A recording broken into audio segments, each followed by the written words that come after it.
Hello viewers, আসসালামু আলাইকুম। আশা করি সবাই ভালো আছেন। আলহামদুলিল্লাহ আমরাও ভালো আছি। চলে আসলাম আজকে প্রতিদিন রান্নাঘরে। আমি আজকে তালের পিঠা তৈরি করব। সেজন্য তালটা কিভাবে কষলে কষলে বের করে নিয়েছি, অরিজিনাল তালের পিউরিটা। এখন আমি একটা চালনির সাহায্যে তালগুলো ছেঁকে নিচ্ছি। দেখেন তালের আঁশগুলো বেরিয়ে তালটা পুরো ক্লিন হয়ে গেছে। এখন আমি চুলায় দিয়ে দিচ্ছি। তালটা রান্না করার জন্য আমি চুলায় দিয়ে দিয়েছি। এবার বলক দিচ্ছি। আস্তে আস্তে আমি একটু ঘন করে নেব জাল করে। এখানে আরও কিছু উপকরণ অ্যাড করব ধাপে ধাপে।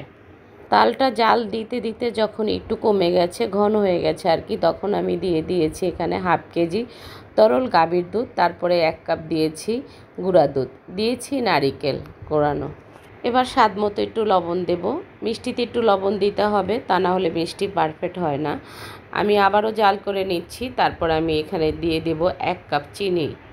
আমার মা দেখতাম তাল এভাবেই রান্না করতো। সব কিছু আমার দেওয়া শেষ হয়ে গেছে। এখন আমি চিনি দিয়ে একটু নাড়াচাড়া দিয়ে তারপর আমি তালটা নামিয়ে নেব। আমার রান্না করার তালটা হয়ে গেছে। দেখেন কত ঘনত্ব হয়েছে তালটা। এই তাল মুড়ি দিয়ে, খই দিয়ে, ভাত দিয়ে, রুটি দিয়ে, তারপরে চিতই পিঠা দিয়ে আমরা খেতে পারি। আজকে আমি তাল দিয়ে খাওয়ার জন্য চিতই পিঠা তৈরি করব। চালের গুঁড়া নিয়েছি স্বাদ মতন লবণ দিয়ে। এবার আমি নর্মাল পানি দিয়ে গোলাটা গুলে নেব। এটা শুকনো চালের গুঁড়িটা আমার আগে থেকেই করা ছিল। আমি একটু রেস্টে রেখে দেব। এভাবে তাল রান্না করে চিতই পিঠা দিয়ে খেলে এত মজা, বাসায় এভাবে তাল রান্না করে না খেলে বুঝবেন না। আর যারা খেয়েছেন তারা তো জানেনই এর স্বাদ কত বেশি, আর যারা খান নাই তাদের জন্য আমার এই ভিডিও। আমি একটু বাটিটা চেঞ্জ করে নিলাম। গোলাটায় আমি 1 চামচ দিয়ে দিয়েছি খাবার ছোটা। মিশ্রণটা ভালো করে ফেটে নিতে হবে 1 মিনিটের মতো।